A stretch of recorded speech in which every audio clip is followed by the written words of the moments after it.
Tanggal ni bossing yung plastic sa windshield. Bagong-bago pa yan. Fresh na fresh from the truck. Well, there's a saying, my dear friends.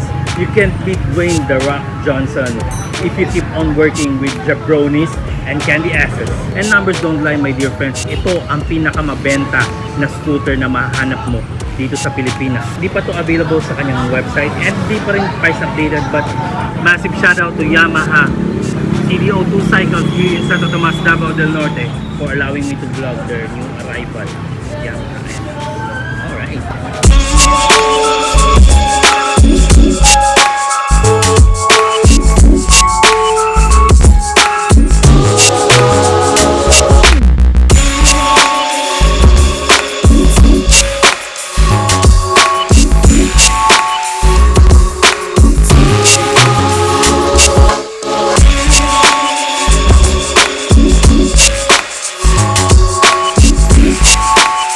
So this is the 2024 version of Yamaha NMAX.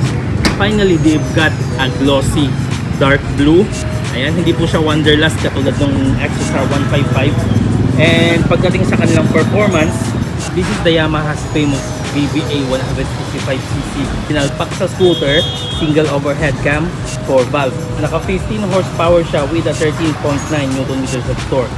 Ngayon, mapapaisip kayo, uy, bakit mas mabilis to sa ibang declutch ni Yamaha? Eh syempre, magaan. Nasa 131 kilograms lang ang kanyang wet weight and ang kanyang seat height, 765 mm po. Tinawag natin si Ma'am Barbie para upuan sa motorsiklo na to. She is 5 feet and a half. Kayo nang pong bahala kung gusto yung i-round off o i-round up. Ground clearance, 125 mm. Ang kanyang wheelbase, 1,340 mm.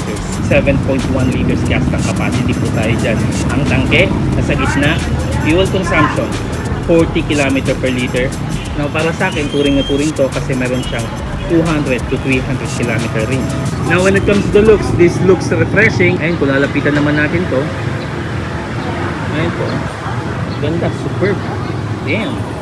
And finally, a glossy one coming from the NMAX. Ang kanyang headlight, LED. And pagdating naman sa kanyang turn signal, bulb po tayo with the diffuser. Tignan natin sa likod. And it has a beautiful brake light, my dear friends. Ganda na itsura eh. Para sa akin, marami pa rin nakakalamang na scooter. Pagdating sa kanyang disenyo, simplistic yung kanyang datingan.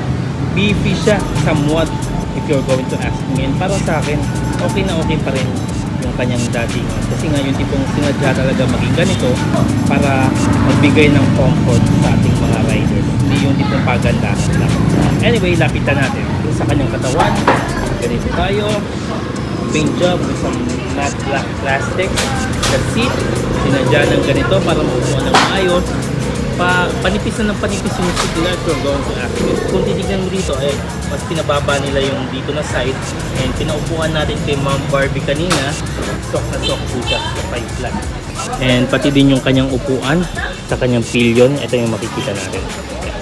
Hindi siya pinagdamot, my dear friends. Alright. Grab bar, malaki din. And it looks sturdy. We're going to ask me. Ganito tayo pagdating sa ating footboard.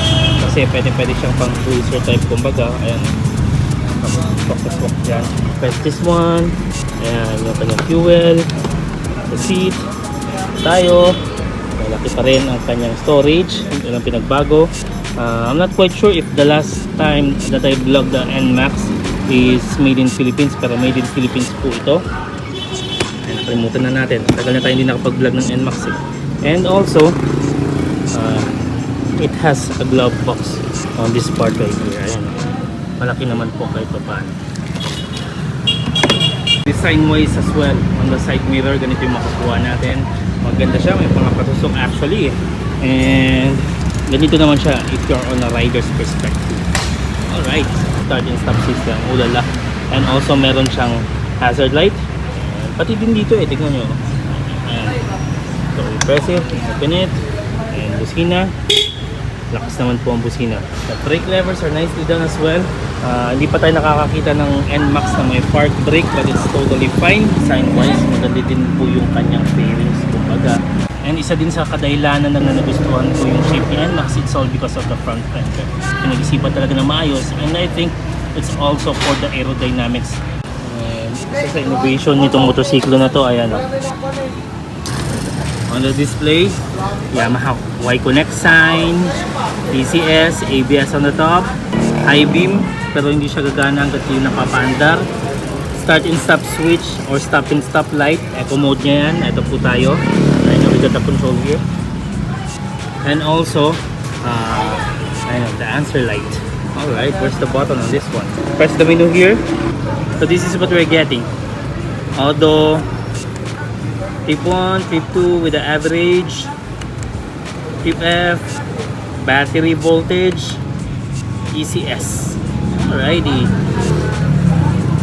Temperature gauge here and fuel gauge over here.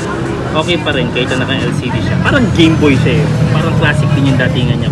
Dahil ito yung dahilan kung bakit mapapabili ka ng NMAX. Not just because of the looks. Kasi hindi naman talaga siya yung pinaka-pretty. Meron siyang Y-Connect. Meron siyang start and stop system. Meron siyang smart key system. Traction control system. And sa tingin ko, complementary na rin sa kanila yung SMG eh. Comment down below. I'm not sure. Comment down below if you're aware of that. Kasi nga, hindi naman specify sa kanilang website sa ngayon. And isa sa pinakadahilan na mapapabili ka ng Yamaha NMAX, it's all because of the dual channel ABS. Wala kang makikitang 150cc na with the same price na naka dual channel ABS na scooter. So think about that. Unlike the old model, si Yamaha Dark Blue, naka black wheels po tayo. Wala po tayong branding as per usual sa kanyang brake caliper. 230mm disc brake po tayo sa harapan. Disc brake din naman po tayo sa likuran. Siya lang yung nag-iisang 150cc scooter ni Yamaha na naka dual channel ABS. Front suspension, no branding at all, pero telescopic po tayo. Dual shock naman po tayo with some piece of modifying dito sa may likuran. Ang size ng kanyang gulong, 110/70. 13 po tayo sa harapan. Sa likuran naman, 130/70. 13 naman po. And my dear friends, last but not least, ang kanyang pricing dito kay Yamaha CDO2 Cycles, Santo Tomas, Davao del Norte, 152,900 Philippine pesos po. And kapag naka-financing po tayo, 15,300 po ang kanyang lowest down payment with a monthly of 7,231. Ngayon, kung tataasan mo naman ang inyong down payment, ito na ata yung pinakamababang down payment na mahanap ko. Compared to the monthly, 23,000 po ang kanyang down payment and ang kanyang 36 months, 6,723 po. With the rebates, by the way, in courtesy of Yamaha CDO2 Cycles. So ayan, massive thanks to Yamaha CDO2 Cycles, to Ma'am Grace, and to all the staff who helped me in making this video. Ayan, massive shoutout sa inyo and thank you. Akala nyo nakalimutan ko na kayo? Syempre hindi. Massive shoutout sa aking mga manonood. Alam nyo na kung sino kayo.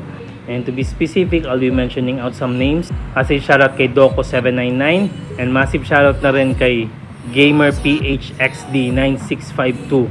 Syempre, dun tayo kay XSR. Kay Sir Dex Motordoc. Ayan, no. Mechanic na nga, vlogger pa. Kapwa content creator natin yan. So, respect to you, brother. Massive shoutout na rin kay Sir Timbang. Hindi tayo kukulangin dyan. Shoutout sa'yo, Jobs LA. Shoutout na rin sa'yo, Eljan Labatara from Digo City. Natatandaan pa kita. Tumatambay ako sa 7-Eleven nyo dati. Shoutout na rin kay Sir Ride. Ride safe din sa'yo. And maraming salamat sa pag-appreciate mo sa aking content. Massive shoutout kay Ma'am MJ. Ayan, friend natin yan from Mati City. Massive shoutout na rin kay Sir Food Panda na taga Mati. Mahal na mahal natin yung mga taga Mati eh. Massive shoutout na rin sa mga nabudol ko and soon to be na mabubudol ko sa XSR. You know very well, I'm a classic guy. So massive shoutout sa inyo kasi pareho tayo ng takbo ng utak. Massive shoutout na rin kay CDO's Build. Of course, gagawa natin ng content yan. Shoutout na rin kay Sir Renzi. Shoutout kay user WP9FH70M8H. Shoutout na rin kay Sir Jeds. Massive shoutout na rin kay Sir Mark Lester. Tutuloy ko talaga yung pagre-review ko. Massive shoutout as well kay Sir Israel Alvarez, kay Sir Echon Chavez.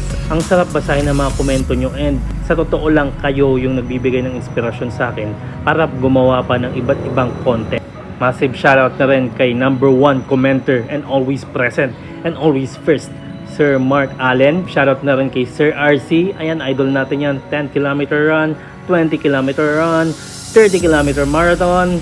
Massive shoutout na rin kay Ma'am Rexy Darling, you're a true friend. So, pahingin ng sample. And massive shoutout na rin kay Sir Gino. Idol natin yan eh. Massive shoutout kay Ma'am Manel Joy. Of course, I'm going to vlog the Masterpiece Sedan. Isa sa crush natin yan. Kay Jeffoy Works TV. I think you're a fellow vlogger. So, massive shoutout sa'yo. And massive shoutout na rin kay Sir Ben Gallego. Dagang salamat yun sa inyo. And ganahan ko sa inyong comment kay na-appreciate ninyo akong trabaho. And massive shoutout din kay Lightning Reaper Thomas. Lods, pa-comment nga ng name ni ma'am. Grabe siya, akala ko about sa akin. Massive shoutout kay Mini Saging. Syempre, solid na manonood natin yan kapag alam ang galawang Maldo. Massive shoutout na rin kay Mark Tech. Massive shoutout na rin kay Madam Ponytail. Massive shoutout din kay Madam Yang. Isa sa mga nagustuhan kong commenter yan, yung umaabot talaga ng dulo ng videos ko.